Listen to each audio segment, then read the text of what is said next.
Okay, I'm gonna do this little drawing today from these mushrooms. And I like to start with a little sketch. Now with something that's dense like this, there's a lot of stuff. I'm gonna focus on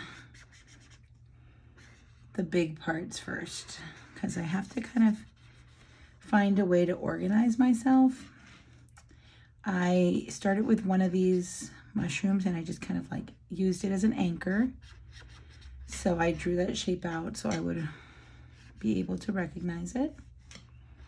And then from there, I just start drawing the rest of them. And if I think about the fact that all of these are connected to one another,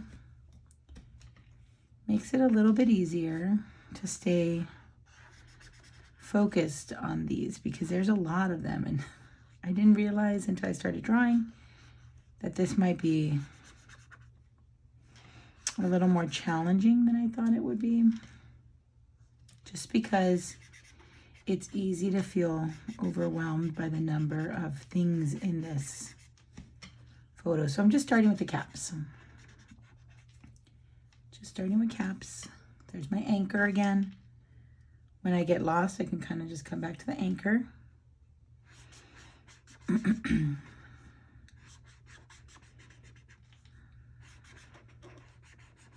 And keep in mind that this doesn't have to be exactly the same. In fact, I think that if you can make some changes to the image, it would be even better than drawing exact replicas. Because it helps you to kind of take ownership of that image.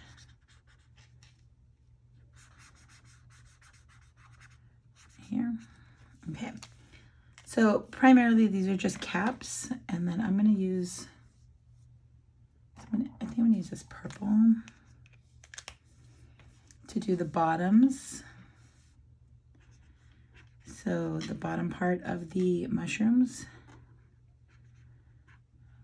just like that.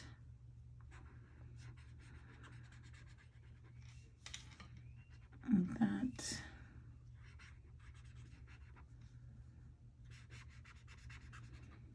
There's a big one right here, but I kind of want, I'm going to cut it out because I want to have a little bit of empty space at the bottom. And if I put it in there, I think I'm going to run out of space.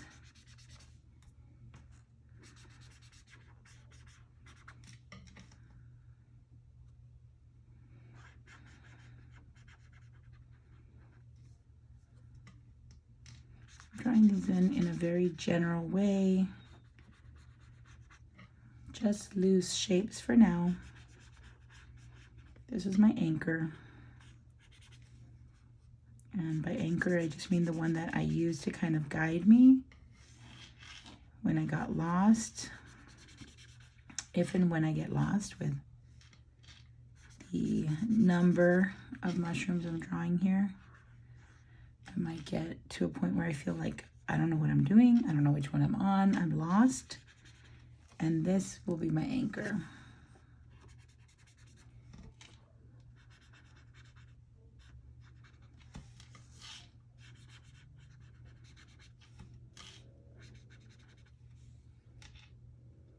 I have something right here.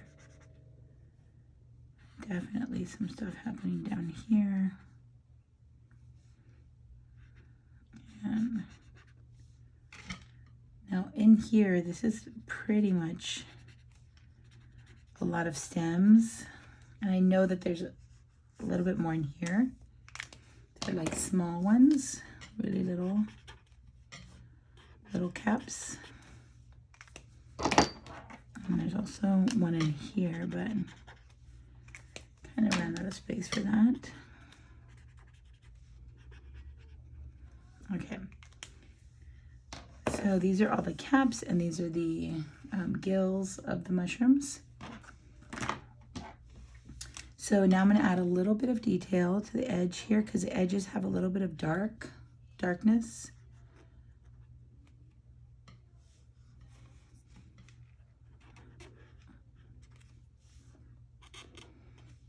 And they come sometimes in really smooth lines and other times in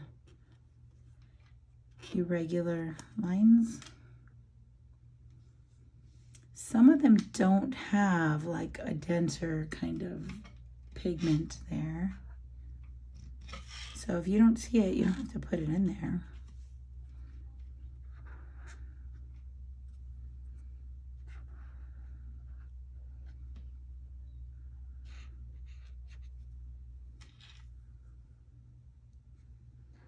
This one doesn't have a lot on this side, but then it comes into this part right here. So the line can definitely vary. And this one comes downward instead of up.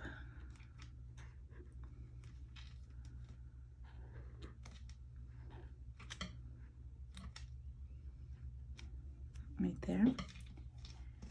And I think that just by doing this kind of thing, I think it already starts to kind of, like that kind of helps it to look more mushroomy already. I'm gonna use some, I don't know about that color actually. I feel like it's gonna be too dark. It's gonna be too much. So I'm gonna use some of this yellow. And I'm gonna layer it over the violet or the lavender. Now I like to layer colors that don't quite match each other. So like yellow and purple are complementary colors, which means that on the color wheel,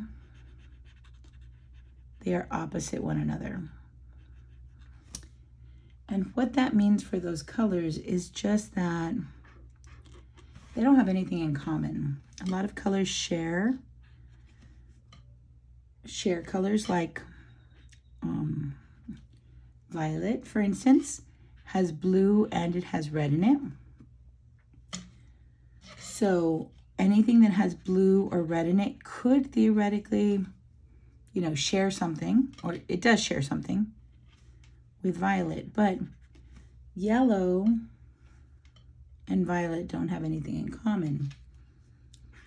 So when we mix colors that don't have anything in common, like yellow and violet, usually it produces really like muddy kind of colors. And generally speaking, you'll get some sort of brown. So I like to use a complementary color.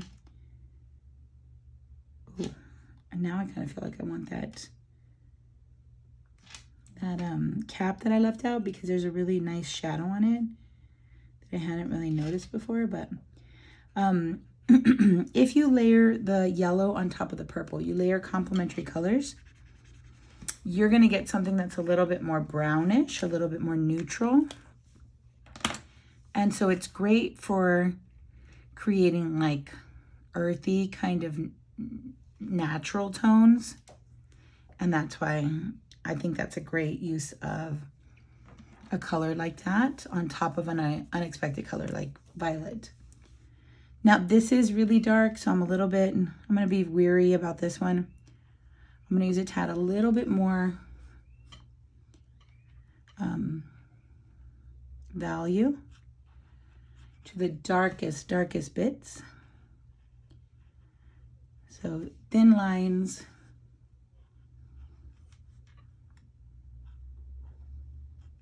dark, thin, sparse areas.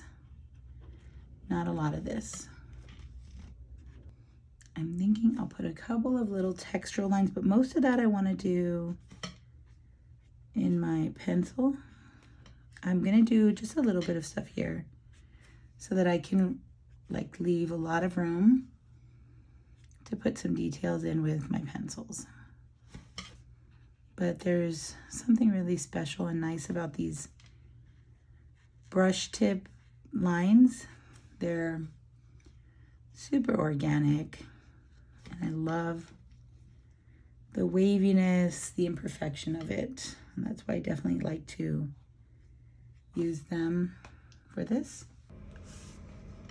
Okay, now I'm gonna use color pencil. I've chosen this like poppy red, and I'll use this one for some darks, and I picked this one for something in the middle, violet blue. I think the poppy red's gonna be good because I think we need something kind of in the lighter area because there's so many light colors here. So I've opted for something kind of lighter. Now I'm gonna use this in a couple of different ways. I like to press lightly to fill in larger areas. I like to use like crisp lines for some really dark stuff. And then sometimes I like to do something in between when I want texture, like scribbles. I also like to layer. So if you try layering them, you'll see that the colors that they make when they layer can be a nice addition to your work. So I'll show you with this one too. I'm gonna layer it.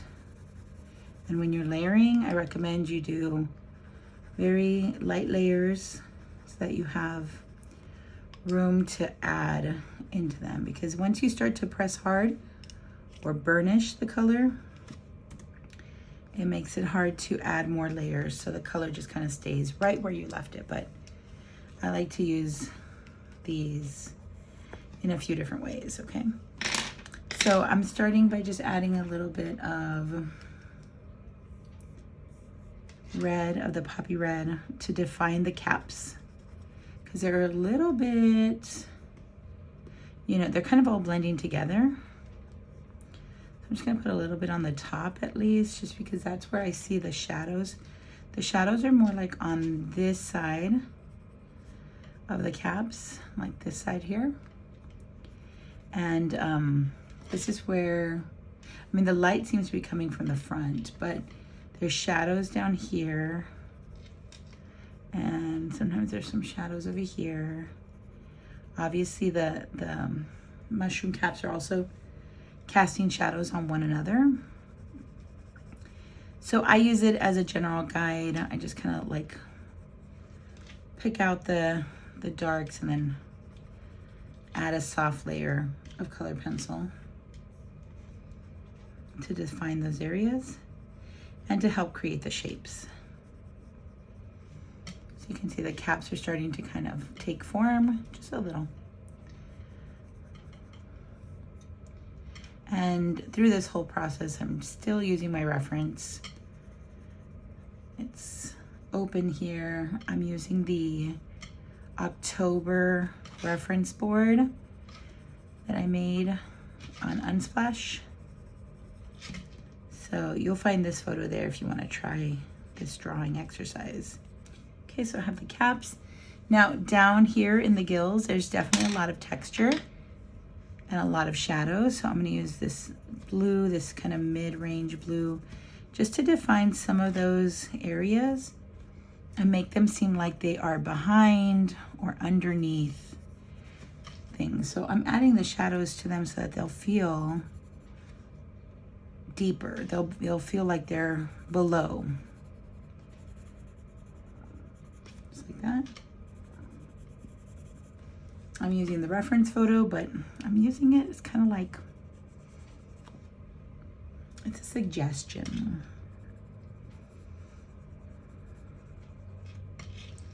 Now, if you are trying to improve your drawing ability, if you're much more interested in trying to achieve something that's a little bit more of an accurate representation of what you see, then take your time, slow down. I like to work quickly, but slow down, take your time, and pay attention to your photo.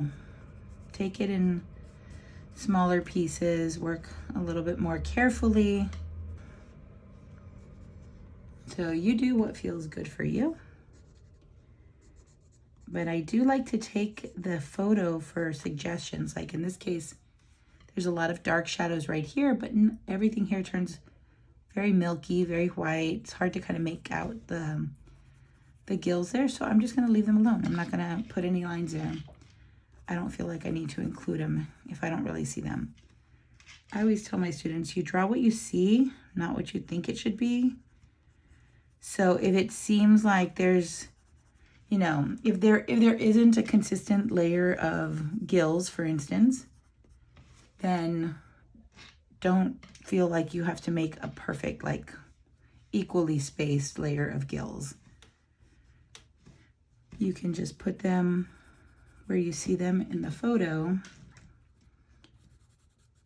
so it'll still be based on what you've seen. Okay, now I'm layering this on top of that poppy red, so it's creating kind of like almost like a greenish,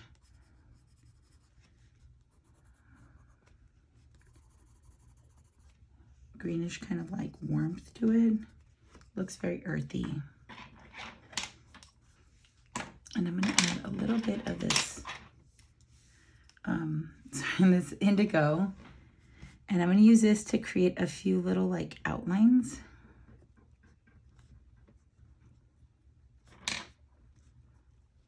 Just a few here and there to define the shapes.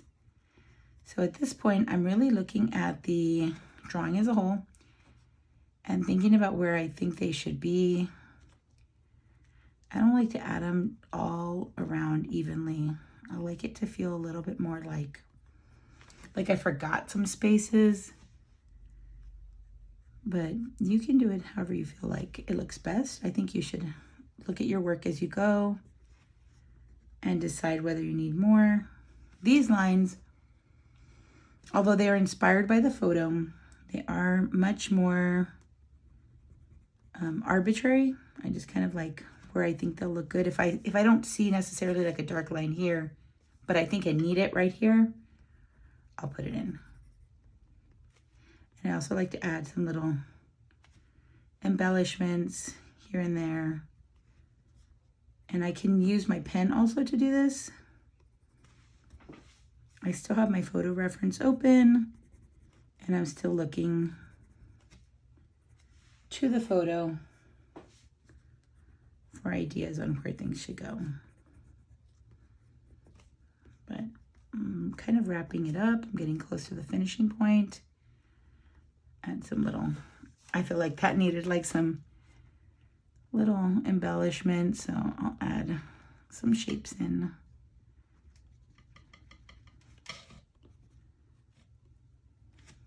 Sometimes I'll press hard on these color pencils, and other times I'll press very gently, so I get a variety of lines and a variety of marks.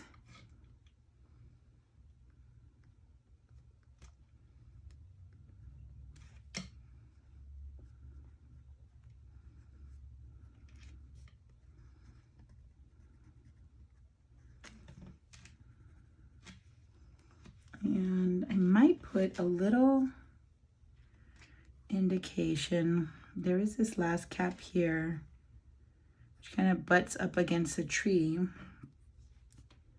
So I'm going to use this as a way to kind of indicate where the tree is and how these mushrooms are emerging from the edges of the bark. And I put a little bit more darkness right up against some of these here, it'll feel kind of like a shadow. And so that's, I'm going to add a little bit more right here.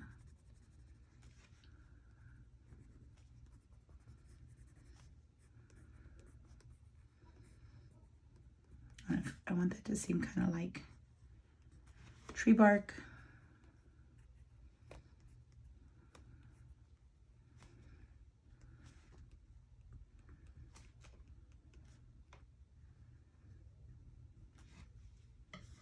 This is that last cap at the very bottom, but I mean, there's some nice stuff happening here. There's like a really nice shadow right there. And there's a nice shadow right here. But I don't know, I'm not super interested in putting, in fact, I kind of like the idea of having it empty right there, which is not quite what's happening with the rest of them. I don't know, I might end up covering that, but maybe these like shapes right here, like these little stars that are empty, those might help it feel like it fits in, like it belongs there. I made these a little bit softer so that way they'd kind of match that style as well. And just a few little more marks in the poppy. Tie that color in.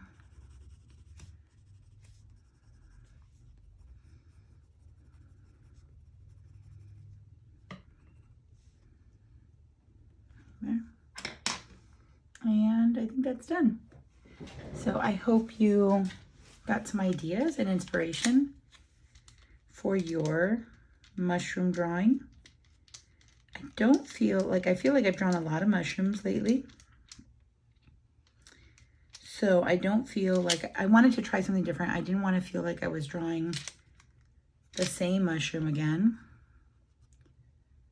The date here, today is October 9th. And that'll be it. So good luck with yours. I can't wait to see it. I hope you have fun. Bye.